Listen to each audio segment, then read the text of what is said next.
Well, hello there, I am back, and today we are going to watch ObesetoBeast's video about glitter and lasers. It is called Responding to Every Glitter and Lasers Controversy. It is a 2-hour video. We are not going to watch the entire thing because I urge you to go watch it on his channel. The video is great. I watched it this morning. So many great points, so many receipts. Yeah, let's get into it. The part that I want to go over is a part that talks about her trip to Hawaii. It touches on her being very fake online, which we all know, and that's why we don't trust her. It also touches on a few other things. I don't want to spoil it, but I also want to approach this from the idea that we know certain things in this podcast, right? And we know things that we've seen on YouTube. So at the end, I'll go into another topic. Like I said, I don't want to cover his entire video, but we're going to cover this part. Like, that was the thing that broke the camel's back. But it would also be things like I would go and have a great day. Like, I did all of these things. I'm like, man, my body's amazing. I can do all of these things. And then I would pass out. And I would physically be unable to leave my bed. Like, everything in my body would just break down. And I would be stuck that way for 2 to 3 days. I would have gastrointestinal issues. I sometimes would be vomiting. I would be violently ill. I started struggling to get out of bed just in general.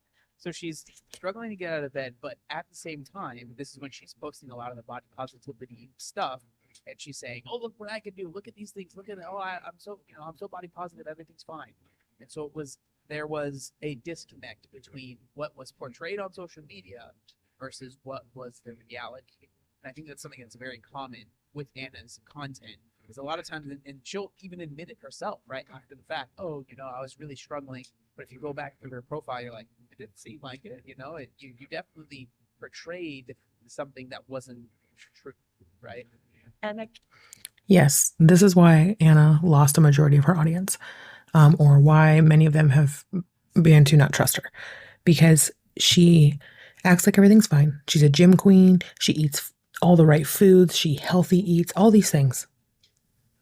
And yet, now we find out, no, which we knew. Being morbidly obese, carrying that much weight in your body, even if your blood work, as the girls like to say, comes back normal, they think if just because their A1C is fine, that everything's fine. Your health is so much more than your A1C, just like it's so much more than just your weight. Two things can be true at the same time. pushing myself physically because around this point, I started to feel in my body really broken down. So as I'm in this community, I just kept thinking, oh, the reason my knee hurts is because I'm fatter. The reason my ankle hurts is because I'm fatter. The reason my thighs hurt is because I'm fatter. The reason I'm tired is because I'm fatter. The reason when I stand up, I almost pass out is because I'm fatter. All of these things just became related to the weight, and that's just how my body was. And so I initially pretended like a lot of those things didn't exist. I think when it became really clear, I have one moment I remember that is the moment where I realized I couldn't live like this anymore. I was in Hawaii. We were filming swimsuits or something, as one does as a creator. And I couldn't walk in the sand. It hurt so bad. As soon as she said this, I said, I remember that. I remember you bringing that up. I remember you telling us about that. I was pretty positive that we even saw a short on either TikTok, Instagram, or YouTube where you explained being so frustrated about not being able to walk through the sand. I also remember there being a long form video. So yes, we all remember this moment if you were around during this time. And there's a video of me somewhere, I'd burn it if I could, where I fall into the sand and I just cry. And then I scream, turn the effing camera off. I don't want anyone to see me like this. I'm so ashamed. And so the Hawaii trip, right? This was quite the deal for Anna. I remember this happening. And she says if she could burn this video, she would. It's interesting because it's on her YouTube channel. So Exactly. We all remember it, Anna. We watched this. So many of us reacted to this. I remember reacting to this at some point. I don't think it's still on my channel, but I remember reacting to this. I remember watching this. oh, let's go over this this Hawaii trip from her own perspective. Okay. I like to think of myself as fairly active. I like to think of myself as strong, especially since now I've been working out pretty much. I remember all of us laughing at this, just like when she said she was toned. This woman telling us she's very active and she's been working out. Actually, not pretty much, actually, every single day since January 1st. I thought I was, I don't know, in perfect shape. And we all laughed at that as well. In perfect shape. Well, not perfect shape, but like a 9. Perfect shape, but I thought I was like much further down the road than I was. So she's claiming here that she felt that she was basically almost in perfect shape. She'd been working out every day since January 1st. This video was uploaded March 27th. So in 3 straight months of working out every single day. 3 months, John. 3 months. That's barely enough time to even form a habit. And what I realized in Hawaii is that I'm not. And Shock. I've become okay, and this is probably like the perfect time for this to happen, but I've become okay with the fact that I'm doing the same activities and the same movements, and I'm doing them well, but they're the same, and they were hard for me when I first started, but they're maybe not so hard for me right now, right? And I think where this really hit me was we had done 2 days of hiking. We had done this hike up to Lighthouse, and then a hike up to Diamond Head, which is like overall of Hawaii. And they were very hard hikes for me. They were very not so hard hikes for my videographer, John, my creative director. And they were moderately hard hikes for my friend, Emily, who is much smaller than me. But for me, these were some freaking hard hikes. Like, I was stopping, my heart rate was all over the place. I felt like I was really pushing my body. And those are all directly related to obesity. Absolutely. When you carry extra weight, extra load on the heart. It's really quite simple. And after these 2 hikes, we kind of took a quote unquote day off. It was not a day off, where we filmed swim. And I remember just how much my body hurt trying to film swim and how little I could keep up with them. There is a point, I don't think it was captured on camera because I literally screamed, turn off the freaking cameras. I didn't say freaking, I said something else. Because Scandalous, she said the F word. I was so ashamed where I was walking in some pretty wet sand and my feet were kind of slipping into the sand, maybe about a half a foot, maybe even a foot in some cases. And I couldn't physically lift my legs out of the sand. And the reason that I think this can be such a problem is that the photos that were being taken were almost certainly going to be used as like, look, I've lived my life even though I'm bigger and I can do these things and you can do it too, and don't let anyone tell you can't. Absolutely, John. And I love that you brought this receipt, but I want to add a second receipt because on March 25th of that same year, during this same time, when this video was uploaded to YouTube, she uploaded this short. This is her on the beach in Hawaii. And the caption says, "This is what pure happiness looks like." So Anna, were you living your best life in Hawaii just full of pure happiness? Or were you having the aha moment that just signaled that you were in the worst shape of your life and it was not good and that you were a failure? Because I believe the title of this video, or a title of one of the videos where she's hiking in Hawaii, is "I'm a failure." So is it pure happiness, being fat and happy? Or is it, I'm a failure? Which one? Does it depend on the day, what narrative you're trying to spin? But really, behind the scenes, this is what's going on. This is one of the biggest problems I have with the whole body positivity movement is that there are so many little highlights that will be featured, but the reality behind the scenes, a lot of times, is nothing like that, right? They were so exhausted and so tired that the way I got out of the sand was like literally falling over on the sand, saying a whole bunch of swear words and crying. Yeah, see, that's the clip I remember. I remember that being at least shown to that extent on this video. So yeah, the clip has been seen. Do we hear you dropping the F-bomb and saying turn off the camera? No, but you told us. Didn't actually help me get out of the sand, but I think the emotional release helped me eventually get up. But this happened a couple times where something simple like walking in the sand was so daunting and so overwhelming that I literally didn't know how I was going to get through it. And the idea of like making it to the top. And it got to the point where I finally did get out of the sand. I felt so overwhelmed and so embarrassed, like just so ashamed that like this is where I was after working out all this Pure happiness. This is what pure happiness looks like, people. Remember. time. The freaking sand took me out. And I remember going to the top of this like cliff where there was like oceans hitting it, well, not oceans, waves hitting it, and looking out and just falling with my back to John and Emily, just tears coming down my face. Pure happiness tears. Were they tears of pure happiness or failure? I could go on all day. Because I was so embarrassed and I was so ashamed that I couldn't keep up.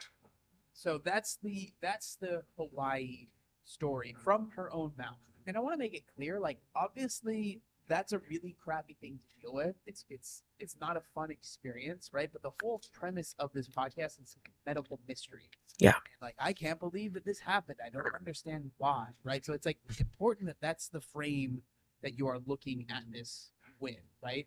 And so, but I just wanted to go over that, the Hawaii story from when it was pretty close to when it happened from her, right? So let's keep going. I was this person who represented someone who loves their body.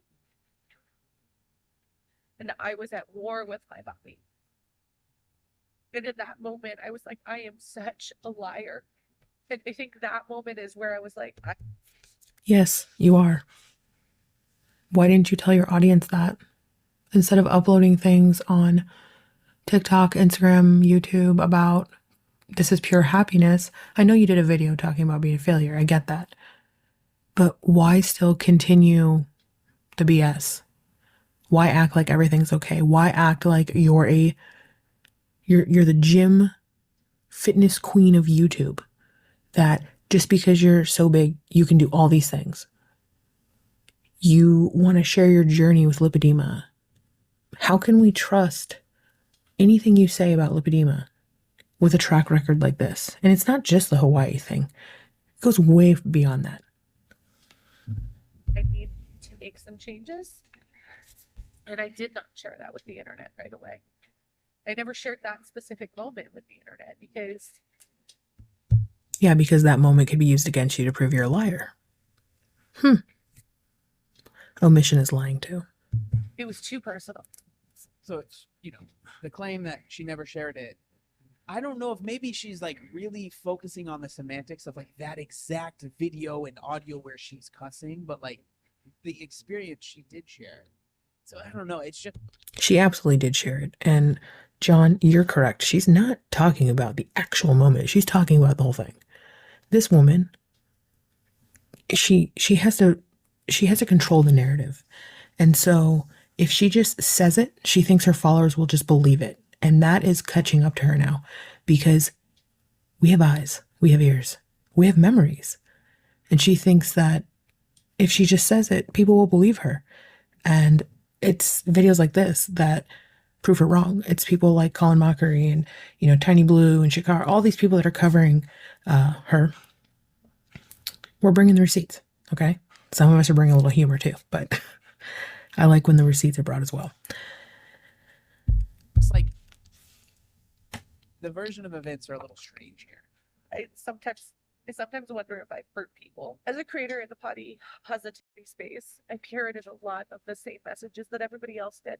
You know, love your body, indulge in what you want. Life is short. You know, don't feel like you need to have this health standard.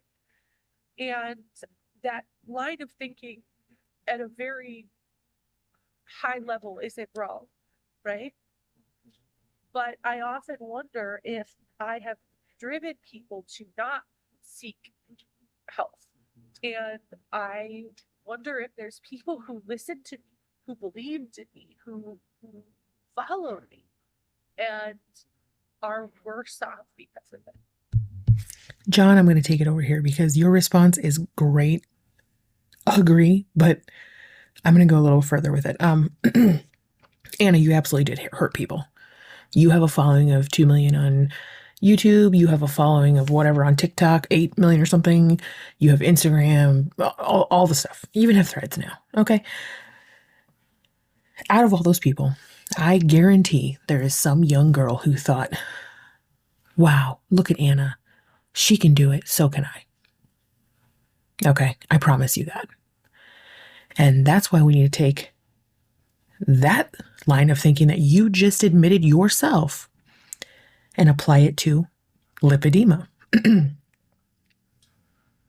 Are you sure that you're doing everything correct? Are you sure that you're leading people down the path that's correct? You go into this in this podcast talking about you went to see the best in the world for lipedema. The rest of the world doesn't agree with the United States for standard of care for lipedema. So you might have went to what you think, in your opinion, is the best in the United States. But even in the United States, there's people that don't agree with what your doctors have told you. Okay. There are people all over Instagram, YouTube, Facebook groups, you name the platform, they're there. There are women who have lipedema and have successfully lost weight and changed their bodies using things like low carb diets, anti-inflammation diets, compression, activity, increasing activity, things like vibration plates, massage, dry brushing, all these things. And, you know, people can say, oh, boo, those things, they work because look at the results these women are getting. I'm going to insert a clip here from a girl I found on Instagram just this morning, just scrolling. I was just randomly scrolling. I wasn't even searching lipedema. It just came across my feed because of the things I've searched in the past. This woman did it. No surgery needed. She absolutely did it. And she has people in her comment section calling her a liar. But she's the one who's had success. So it floors me that people in your comment section are cheering you on for getting liposuction. But yet this woman has done the damn thing. And she has proof. Her body is her work of proof, her body of proof. I mean, it's there. You can't deny that she has done the things necessary to help control her disease. And just like that doctor said, obesity is 95% of the problem. And if you can control the obesity and you can control your diet and your activity level and all those things, this is not a progressive disease. At first I didn't know. I was like, I'm not a doctor. But the proof is in the pudding, ma'am. Put down the pudding. That's what needs to happen. Okay. Another topic in this podcast that she goes into is her rare obesity gene. If you get the chance to watch this video or listen to the podcast on its own, I want you to remember she has rare obesity genes. That's what she claims. Okay. I'm not saying I don't believe her, whatever. But she also says at least 2 different times in her life she was able to lose 100 pounds or more. Okay. If she has this super rare obesity gene, does it just turn off and on at certain times? Is there an off and on switch for this gene? Because I was pretty sure that genes were like always working or always interacting with our entire body. I didn't think you could just like turn them off and on. Like she said that she joined Weight Watchers and went to Soul Cycle and got with a group of friends, and she was able to lose 100 pounds, but then that was it. And then she just gave up. So did you tell your super rare gene, like, hey, chill, don't act up right now? Is that how that worked? Because that tells me you can lose weight, even with your rare, super special gene. She then went into, she got diagnosed with Hashimoto's. She got put on levothyroxine, and she was able to lose weight. Okay, did your levothyroxine tell the gene to stop working? Or to stop messing with you? I don't think so. I don't think that's how that works. Fast forward, she gets on Wegovy, loses 100 pounds. So again, for the third time, was that gene just like, hey, I'm not going to gene today. None of that for me. Not doing a damn thing. No. Thermodynamics works on you. You are able to lose weight through diet and exercise, or with assistance of medications. So what's the problem? I don't get it. What's the problem? And she tries to throw in this thing at the end about maybe her body and her genes are adapting. And this is the point where that doctor should have stepped in and said, pump the brakes. Because adapting and adaptation doesn't happen like boom overnight just because you stop soul cycling. Okay, you don't adapt just because you skipped soul cycling. You don't adapt just because you stopped Wegovy for one day. All right, it's not that quick. It's a process. Okay, but no, this entire podcast is just one big platform for Anna to have another doctor who knows nothing about lipedema, obesity, anything like that, nutrition, physical activity. She knows, she's a hand surgeon. This is another way for Anna to have a medical professional co-sign her sob story. It is what it is. Even if she has 2 super rare obesity genes. What are they called? How do they work? What part of obesity do they mess with? You've lost weight successfully, in your own words, 3 times. What's the problem?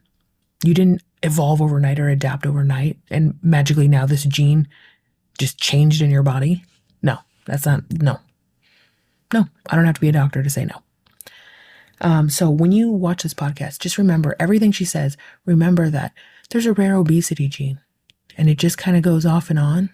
She's able to lose weight sometimes, but not the others.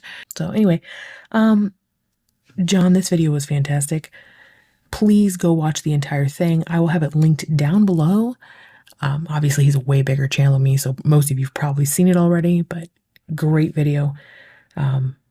He hits on so many more good points. Anyway, you guys have a great day. Bye, guys.